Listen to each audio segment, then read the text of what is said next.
In today's episode, I'm going to answer some of your questions from YouTube. Hey everybody, how's it going? Thiago here, and welcome to another episode. Happy Sunday. Did you have a nice week? Hope so. In case you're new here, I created this channel and podcast to help intermediate and advanced learners of English communicate with more confidence, more accuracy, more clarity, and more awareness. So, if this sounds like something you want for yourself in your English, subscribe to the channel.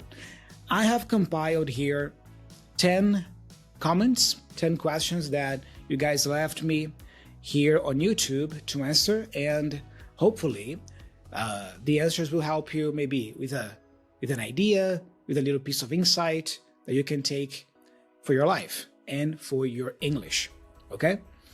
So the first question for today comes from Gisele Avila.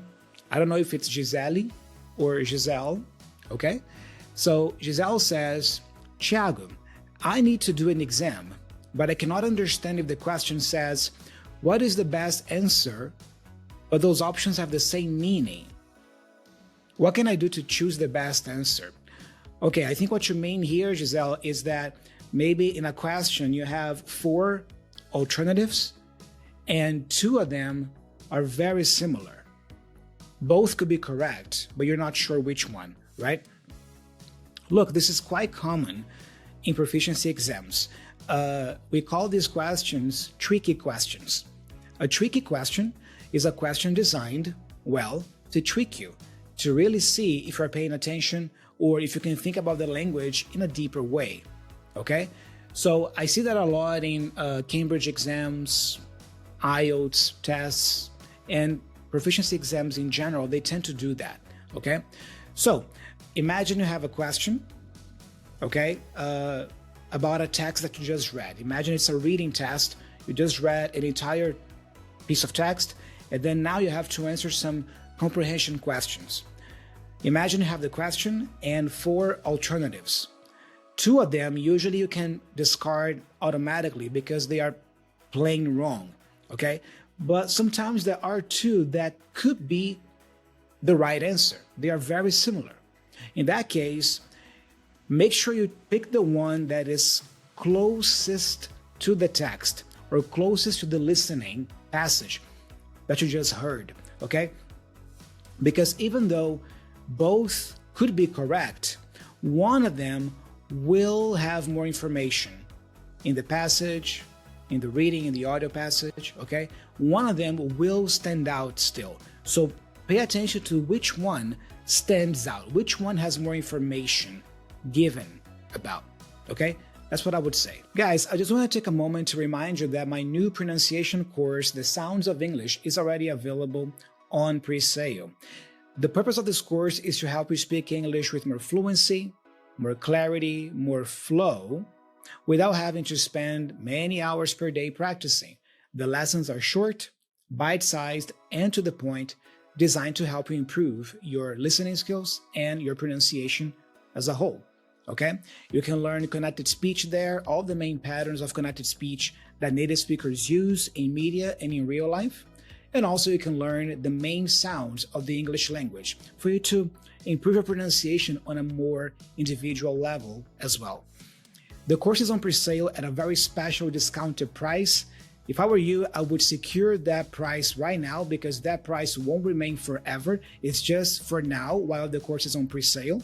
Once the course is fully done, the price will increase. So if I were you, I would secure that special discount today, okay?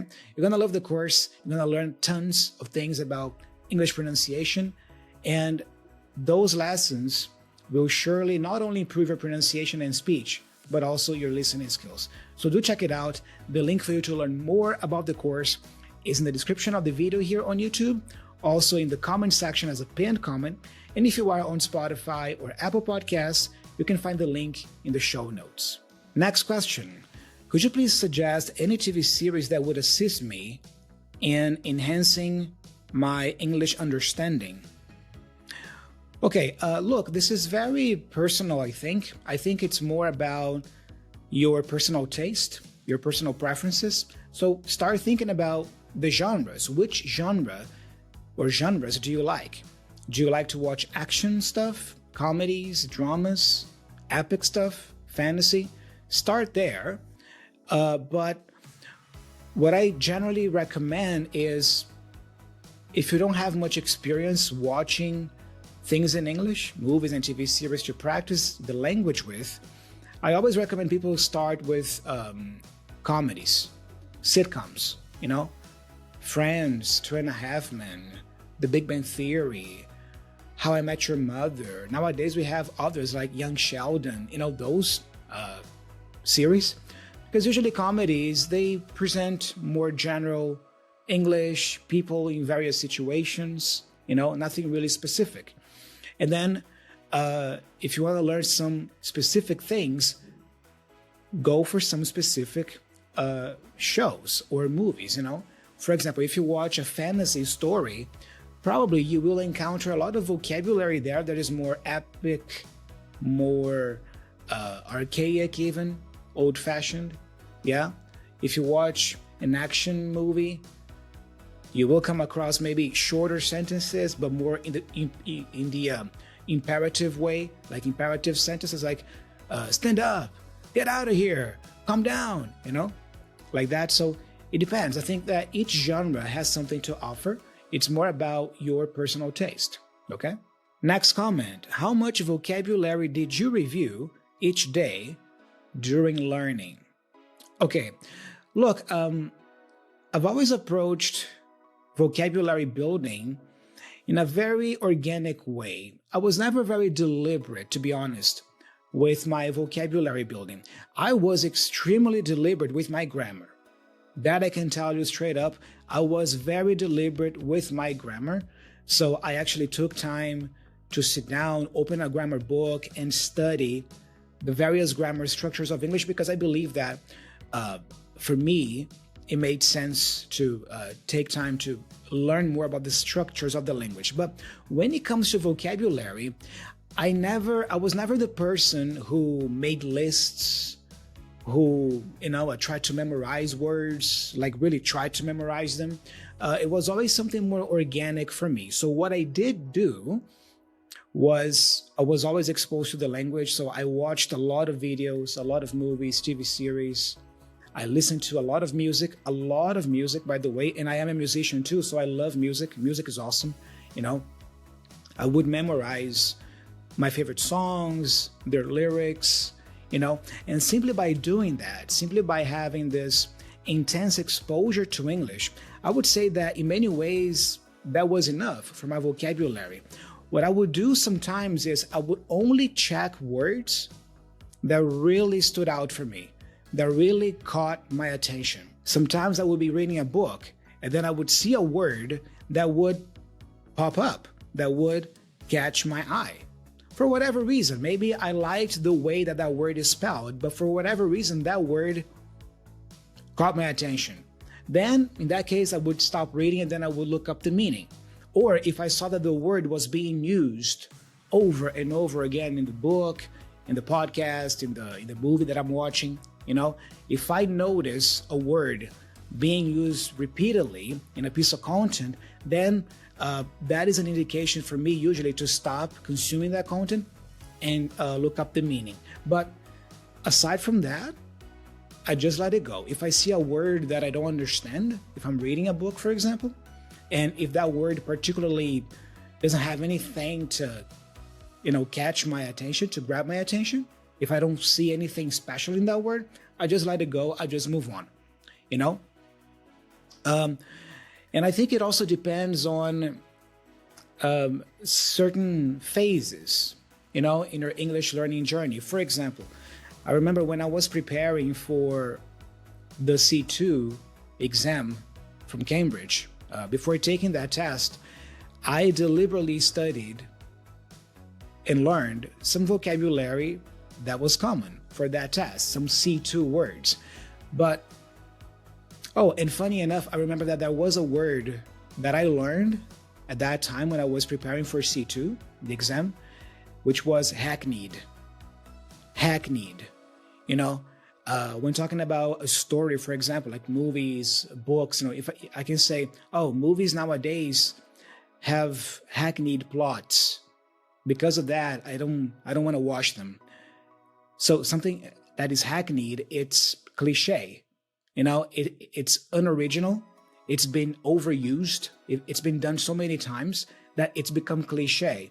We call this thing hackneyed. But you see, it's such a word that pops out, right? When you say it, right? Hackneyed. It's like, what? Hackneyed. I remember learning that word because of that, because as I was studying for the test, it just caught my attention. I was like, hackneyed? What word is that? I've never heard that before. And because of that, I never forgot the meaning. So sometimes that happens. On the other hand, there were many words that I learned, that I got in touch with at that time when I was preparing for C2, that after I took the test and I passed, I never used them again. So maybe by now I may have forgotten some of those words, Probably if I see them somewhere, if I read something and I see them somewhere, I might recognize them and go, oh yeah, I've seen that word before. What does that mean again? Or, oh yeah, I remember that word. Oh yeah, cool. But they're not necessarily part of my active vocabulary when I speak, and that's okay. Your active vocabulary will always be much smaller than your passive vocabulary. So I hope this answer helps you, but in my case, it was always something more organic to me and only focusing on words that truly caught my attention. Next comment. In my opinion, this episode is so useful because the pronunciation is a little bit difficult, and I ask you please to create more videos about that. Thank you very much. I think that was about the TH video, the TH sound, right? Thank you for that. I'm glad to see that you enjoyed that video. This sort of problem is very common. Thiago, how can I find out my level? I watched your video about levels of English, okay? But I haven't found out my level yet. Look, in that video about the CEFR that I did, I link in the description of that video a link to a free test from Cambridge that you can take. I'm also going to leave that link under this video in the description box so you can check it out later. But even if you go to Google, you can search for Cambridge General English Test. Just type that on Google, Cambridge General English Test, and probably the first link is going to be the test already. It's a free test that Cambridge provides. It has only 25 questions. They are multiple choice questions, and take that test. And at the end, the website is going to return you something like, oh, you should be studying or preparing for B2, C1 level, B1 level. That's a good starting point. But that test is very limited because it's only 25 questions and the questions are only multiple choice. What I would also recommend is, if you can, book a session with a teacher, with a private teacher of 1 hour, and ask that teacher to closely listen to you speaking English, and then at the end of the session, point out what level you are, approximately, at least what level is your speaking skill, So at the end of the class, you can ask, okay, so what do you think of my conversation abilities? How would you rate my speaking skills? Is it basic? Is it intermediate, advanced? Is it B1, B2, C1? Okay. And I think the ultimate way actually for you to find out your level is by taking a proper proficiency test. You can do a Cambridge exam, you can do an IELTS test, TOEFL, TOEIC, even Duolingo nowadays. They also have their own proficiency test that I believe can be done online, and it's much more affordable. So just take a proper proficiency test, and then you're going to have a better idea of what your level is. Because remember, it's important that you have an assessment of all your skills: speaking, listening, reading, and writing. Okay? Because maybe your listening skills might be B2 already, but your speaking skills might be B1. And your writing skills might be A2, like really basic because you never write anything. You see, so it's always important to have a complete assessment of your test. And to get that, I think sitting a proficiency test is the best way to go. Next comment comes from David. I don't know if it's David or Davi, okay? But he says, "Hi Thiago, great video. I am B1 level and I want to achieve B2 in the next 3 months for academic purposes." Okay, the word here is purpose, okay? Purposes with a U, okay? Can you suggest a book? I'm going to do the TOEFL ITP exam in August. Look, David, the best place for you to go online for that is the ETS website, the organization responsible for TOEFL. So go to the ETS website and then search for TOEFL ITP there, and you will find there free resources that the organization, the website provides for test takers. You have test exercises there, test practice tests for free that you can download. They also offer a couple of free PDFs about the test, like handbooks, that you can download for free as well to prepare. And they also list the authorized material that they have if you want to pay for a book, and study with that book until August, okay? So the best place for you to find that is on the ETS website, okay? Go there, and I'm sure you're going to find free resources and also paid suggestions of books for you to buy if you want to, okay? Next comment. Hi, Thiago. I'm struggling with the words like thought, though, through, and others similar to those. When I hear them, I get confused. Could you make a video explaining and recognizing them? Thanks a lot. Yeah, I know these words can be quite tricky, Usually we have thought, like you said, though, although, through, throughout, and thorough. Usually these are the 6 most problematic ones, okay? So very quickly here, the first one is thought, right? Thought. Here we have a voiceless TH, thought, and that's the past of think. I think about, I thought about, okay? Then we have the word though, which is a conjunction. It's a linking word. Though here is similar to although. I could say, though it was raining, people went to the concert. Or, although it was raining, people went to the concert. It's the same meaning, okay? In this case here, in these 2 cases, actually, the TH is voiced. The, though, although, okay? We also have the word through. That's voiceless TH, okay? Through. Think about drive-through, like McDonald's, for example. There's the drive-through where you can buy stuff. You can buy your burgers there without leaving the car. That's the drive-through, okay? Or you drive through a tunnel. Yeah, imagine here, you drive through a tunnel, okay? And we also have the word throughout. Throughout his career, he brought a lot of money to the company. Okay, so throughout here means during. During his career, throughout his career, he brought in lots of money to the company. Okay? Next comment. Hi, Thiago. Can you tell me about some literature books to improve my English? Books like basic and intermediate level. Okay, thanks a lot. Look, I think you can go to Amazon and you can search for Penguin's Classic.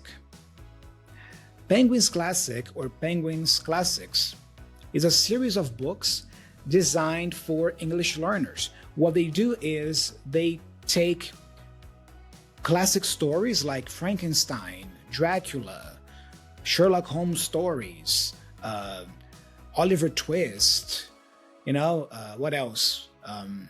Oscar Wilde stories, What they do is they take original stories and they simplify the language of those stories to be more palatable or more accessible to English learners at various levels. So you could read a book like Dracula, for example, which is a classic, but with language designed for beginners or with language written for intermediate learners. So the Penguin's Classics, I think, is a great series. If you go to Amazon, you will see that the books are not that expensive. They're usually short books like that, and it's a very nice series. Go to Amazon and search for Penguin's Classics Beginners or Penguin's Classics Intermediate. you're gonna find there, they divided by levels, like level 3, level 4, level 7. You know, the higher the level, the more complex the language is. Okay, so Penguins Classics, that's the one. Next question. Thiago, do we need to open our lips after closing them when saying M? Look, if you say the letter M alone, usually yes, I would say there's a little bit of a, you know, M, this last breath that I take, you know, M, you know, but when you pronounce the letter M in words, usually not. You just, for example, camcorder. You say camcorder. So I close my lips, right? Camcorder. Okay? What can happen is if the letter M is at the end of the word, then you could do that a little bit. Like, you know, think about the drink rum. You see this, When I go, there's a little bit of, you know, the lips, they part a little bit. Rum. You don't have to say rum, but you can go rum.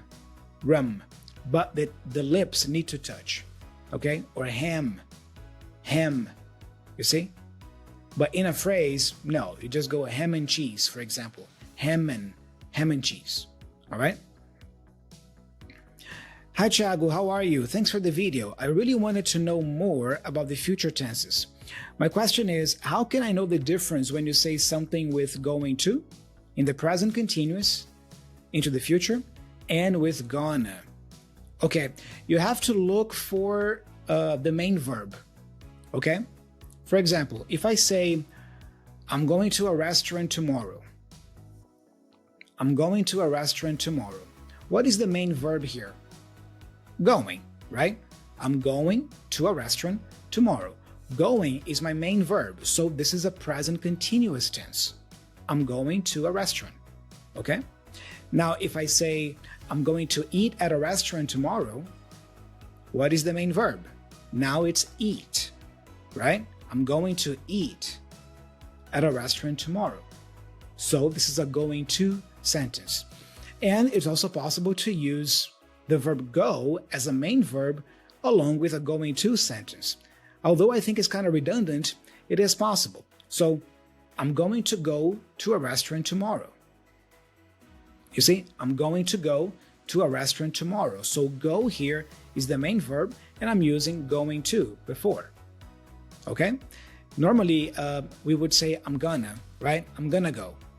That's possible. I'm gonna go to a restaurant tomorrow. That's a going to sentence. Versus I'm going to a restaurant tomorrow. You see, there's just going to here as the main verb. All right? Finally, there is a comment here from Catherine. So Catherine says, Thiago, hello from Russia and thanks for your podcasts. They're always smart, extremely useful, and never boring. Thank you very much, Catherine, and thank you for watching the videos, for following the channel here. I have seen other comments from you on the channel, so I know that you are a person who always leaves comments, so thank you for watching and for interacting with the videos like that. And then the question goes, Thiago, what about lots of for countable nouns? If I say lots of apples, does it sound correct and fluent? Lots of people sounds weird though. Actually, it's okay, Catherine. You can say lots of for both countable and uncountable nouns. So you can say lots of apples. I have lots of apples. You can say lots of people too. Ooh, there are lots of people here at this party. It's also possible. And even with uncountable nouns like lots of money. He has lots of money. I have lots of milk in my fridge. I don't know what to do with them.